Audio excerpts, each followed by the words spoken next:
नमस्कार दोस्तों, एक और खौफनाक कहानी में आपका स्वागत है। आज मैं आपको एक छोड़ दी गई हवेली के सफर पर ले जाऊंगा, जिसके बारे में दशकों से भूतिया होने की अफवाह है। अगर आपको लगता है कि आपकी नसों में फौलाद है, तो फिर से सोचिए। ये कहानी आपको डर के बारे में जो कुछ भी सोचा था, उस पर पुनर्विचार करने पर मजबूर कर सकती है। हमारी कहानी भारत के राजस्थान के एक छोटे से विलेज से शुरू होती है। विलेज वाले एक भव्य हवेली के बारे में फुसफुसाते हुए कहते हैं, जो बाहरी इलाके में खड़ी है, रहस्य और अंधेरे में डूबी हुई है। वो कहते हैं, एक जमाने में ये हवेली शाही और ऐश्वर्य का प्रतीक थी, लेकिन आज ये एक जीर्ण शीर्ण ढांचे से ज्यादा कुछ नहीं है, जिसमें खौफनाक रहस्य छिपे हैं। किंवदंती है कि हवेली को एक शक्तिशाली डायन ने शाप दिया था, जिसके साथ शाही परिवार ने अन्याय किया था।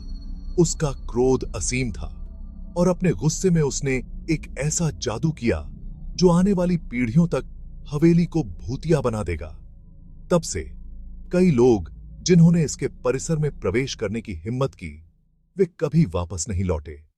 ऐसा ही एक व्यक्ति था राघव, एक युवा और साहसी पत्रकार जो भूतों के विचार का मजाक उड़ाता था। मिथकों को खारिज करने के लिए दृढ़ संकल्पित, वह एक तूफानी रात हवेली में घुस गया। जैसे ही राघव अंदर गया, हवा ठंडी हो गई और एक भयानक सन्नाटा छा गया।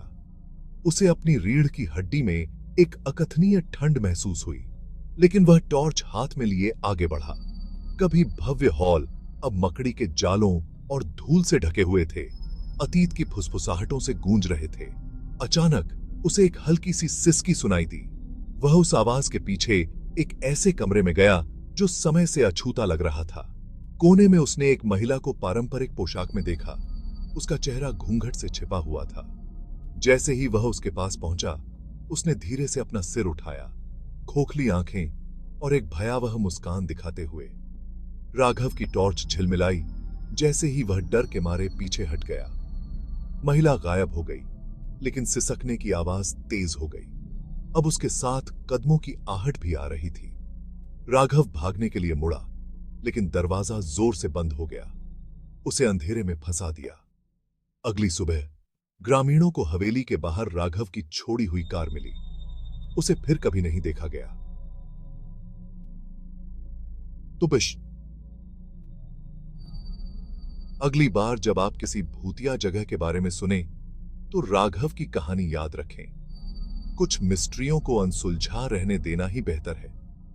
अगली बार तक सुरक्षित रहें और जिज्ञासु बने रहें।